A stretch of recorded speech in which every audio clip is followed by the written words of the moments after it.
see Wisher, it's not sweet, and it's like, hey, it goes further and further, and, oh, for fuck's sake.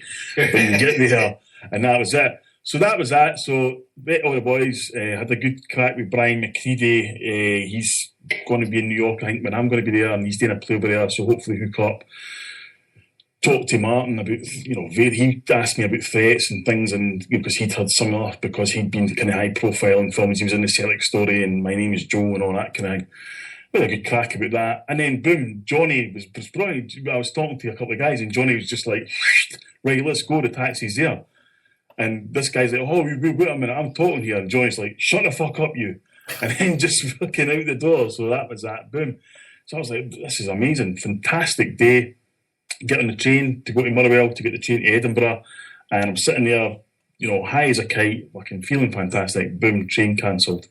Like, oh, for fuck's sake. So it ended up that the train company had to put on taxis from Motherwell to Edinburgh for us, and I got landed in the taxi. I was telling Richard Swan about it with an Asian guy who never said a word the entire time. A woman who didn't think we should get a taxi for Motherwell to Edinburgh. She thought that we should get a train from Motherwell to Glasgow and then get a train from Edinburgh to there. And we were like, what the fuck are you talking about? And then another woman who had gone to Motherwell on a blind date, and it had been a disaster. The boy had turned, she went there, and the boy had turned up steamboats, fell asleep during the date, put his face in the soup, and she'd just done a B1 and left the place. And I was thinking, oh, for fuck, this is all I need now, So that was it. Breakfast. Well, I finally see that happen. If I'd been about 2 pints further in, I wouldn't have been talking to you right now.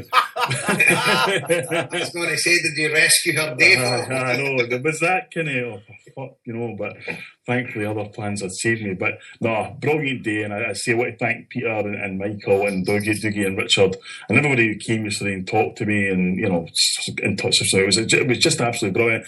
And of course, the other thing, I don't know if the guys saw it on social media, they had presented me with this the canvas, the picture, which was a kind of mock-up of a boxing ring with me knocking out David Murray. I've seen that. It's and it was just, I never knew anything about it, and so Richard came up and says, oh, normally in this situation we'd give somebody like Crystal Glass with an ass a waist, blah, blah, blah, and then this is what they appear with. So fantastic touch, and with a really fitting way to kind of end the tour for 2014, to go onwards into 2015 and Drogheda.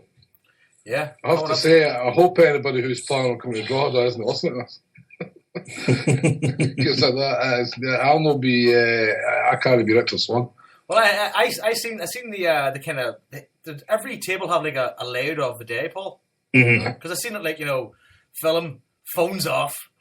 Yeah. But did they not have someone before? I mean, they had, but did they not show the 67? They did. Cup final, so European Cup final. Lunch. Yeah, they done all that. Yeah, so it was they had everything planned. I mean, the guys, I think the day started at 1 o'clock. The guys were in the hall for about 9 o'clock in the morning. I was there for about 12, and they were still all running about daft.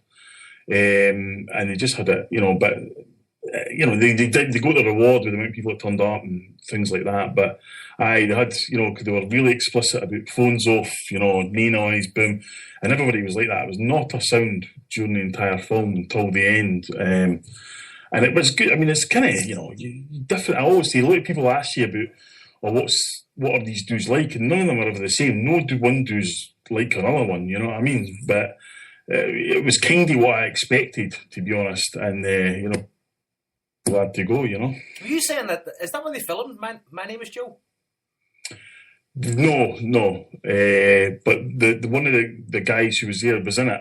Oh, was he? Aye. And his brother was in the film Filth. All right. Based on the Irving Welsh novel, Brian McCarty and Martin McCarty. You would recognise their faces, like they're pretty, semi-known Scottish actors, and they've been in quite a few things. Really, really nice guys, huge Celtic supporters as well. I love that film, My Name is Joe. That's a good film. Peter Mullen's my favourite actor. Speaking of Peter Mullen, I've been trying for a year to try and get him on this show, and I've never got a response from his publicist. So I might actually be quite decent about that, because that was one of the off the record conversations we had, was about Peter Mullen and another guy who have had a lot of abuse because of who they are and stuff.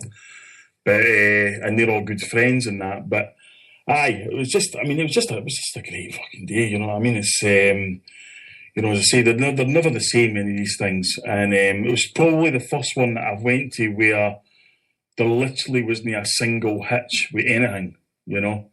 And they wouldn't have wanted to be either. But I mean, Rank Richard had been planning it for about 6 fucking weeks, you know what I mean? With spreadsheets, the instructions, and all that kind of stuff. You would have found him bludgeoning somebody to death in the corner. You fucked it up.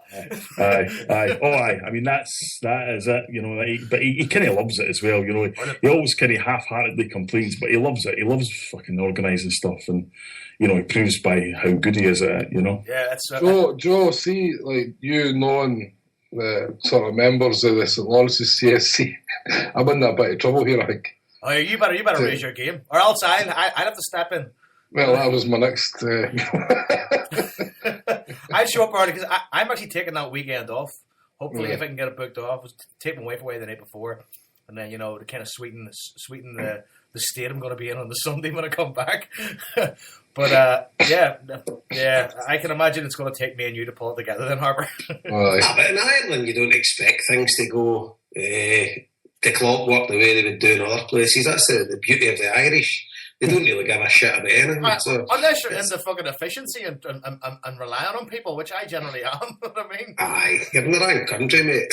That's true. I fucking know that.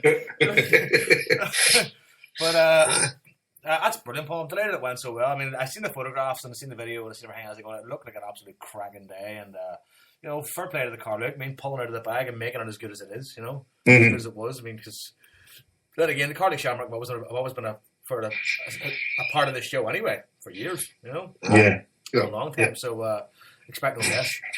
So from that, just let's give us a wee plug for Drogheda then, Paul. We're on the subject. So you'll have Paul on the 24th January. As I said a couple of shows ago, there's people talking about coming to Dublin. There's guys from our work talking about coming. They're definitely coming to Dublin. There was guys that were at the Dublin show and want to come and see it again. Drogheda's open the road. So if anybody's in the Dublin area and you're maybe just on your own or something like that, email us at homeboys@gmail.com and I'll try and put everybody together for a bus coming through to there's no point getting taxis and trains now. If you can get everybody in a minibus, something like that, saves everybody a lot of money, a lot of hassle. So if you email homeboys@gmail.com, I'll try and put everybody in contact for a bus. So here's obviously the Saturday night, starting at 8. What the film will probably over 8:30. Then we'll have the Q&A, and then we have Damien. What's it called? Damien Quinn. Yeah. After it to do a few tunes. So and we have a big raffle on the night where I'll be hawking tickets. Probably going to hawk some tickets on the show, but I'll wait till maybe next week and the week after. Like, no? And by the way, Harper, Martin Cassidy's asking for a wee shout for the Alamo one and Pepe's. That's right. That Paul, what date is that? Pepe's Alamo? I think that is put you on the spot. I think it's 25th February. I think. The Friday night. See, when you talk about a Q&A, they'll have lunatic questions. Well, that's the spot, I can tell you that, right? Well, I actually try and, because believe me, you get lunatic questions at every one. Somebody asked me somewhere, if, you know, totally seriously, with no joke intended, has David Murray bought you a Christmas present? And I thought, how would you even? And I thought, aye. So I says, aye. He said, he's bought me an Etch a Sketch, and when I opened it, it said, fuck you on it, like, you know. And then another guy asked me, as I said before, if David Murray's cock still worked. What the fuck?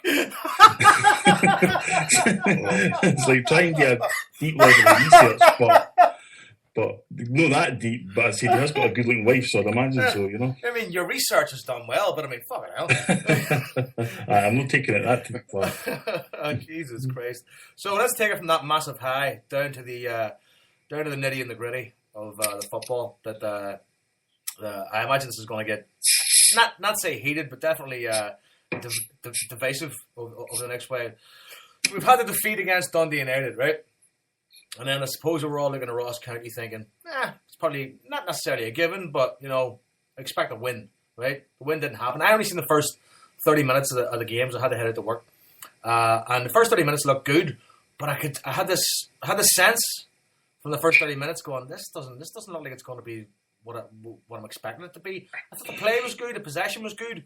I mean, but see up front, something's just not happening. And whether I don't think we can place it all on Guidetti, but there's no bite in the last third. There's no... Now, in fairness, Ross County did kind of park the bus to a certain extent. You know what I mean? But, I mean, it was good, but it wasn't good, if you get what I'm saying. I mean, I enjoyed watching us play. I enjoyed watching us play football. I think the football's good, the passing's good. I mean, it's not top level, but it's better than what we've seen, maybe so many months ago, whatever. But we're not exactly setting the heather on fire, which is worrying. But I'm not at a crisis point either. I mean, were you two at the game, Paul and Jason? I was, aye. I was there, but I left early. But it's a bit of a story. But one of my mates is home for Taiwan. We went away the day after it, but we had a big day out for him. So it was me and a load of the lads. So we didn't see the full 90 minutes, put it that way. But I was there. Well, let's look at the pluses first, right? Let's just try and keep it a wee bit buoyant. Griffiths got a start, which is good. You know what I mean, I think he probably deserves more starts. One of the bad things as well, I suppose, is Stokes going off early. But I mean, looking at the lineup, it was a 4-4-2 lineup in the first half, wasn't it? Oh, well, it was billed as that, but it didn't transpire to be that. It kind of had Griffiths playing out in right wing, sort of thing. According to that's what it looked like to me. But when I seen the lineup, I was pretty pleased because I think that's what we all wanted. With Griffiths getting a chance, but it kind of looked an odd kind of shape. I don't know, Harper, what did you think? Well, I mean, he was definitely playing on the right wing and even kind of deep right, I would say. And I mean, I was just pissed off for that all gone. That pissed me off right away because I really wanted Griffiths to get a chance in this team. I think we've all said it. I think him and Guidetti could be a phenomenal partnership. I really do. I just believe it. I think Griffiths a natural goal scorer. Joe spoke about it last week as a guy who takes chances, and he was just completely ineffective playing at the end of the right. And he hugged that right, and he came in and a few shots that he created for himself, but just it was a complete waste to me. And as Joe mentioned, Stokes going off injured when he did kind of set the tone for me. Johansson kind of moved left wing. McGregor came on and I mean he hit the bar, made space for himself. Great shot, hit the bar, but apart from that, that's nothing for me. I mean, if you're going to move Johansson, we kind of have the idea that Commons isn't in the team because Johansson's preferred in the same position. When they moved Johansson across, why did they not bring Commons on before McGregor is? I don't know. They're just a lot of things are just baffling me at the minute. I'm sick of this one man up front. I really am. It seems to be. I don't put it on Guidetti at all, to be honest. I feel he's quite isolated. I don't think he's got a lot of chances to miss. I think as well, maybe teams are. I mean, other teams, it's professional footballers we're against here. Managers look at tape now, so they work out. Well, this is how we stop John Guidetti. We stop him getting the ball. You're right, Joe.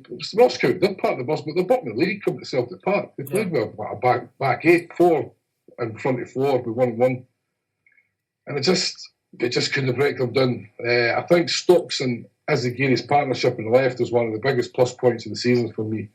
But it just the Stokes went off. There's nothing happened. They couldn't deliver a ball in. They had 200 corners and created nothing. I mean, we spoke about it on our thing, a wee thread on Facebook, and Paul was saying they're getting none for the bid. We've got all these wingers. We've got all these wingers, and the best two wingers at the club are Stokes and Forrest. Nobody that's been brought in. This is, I didn't understand. One of the things I didn't understand is the plan going forward here, right?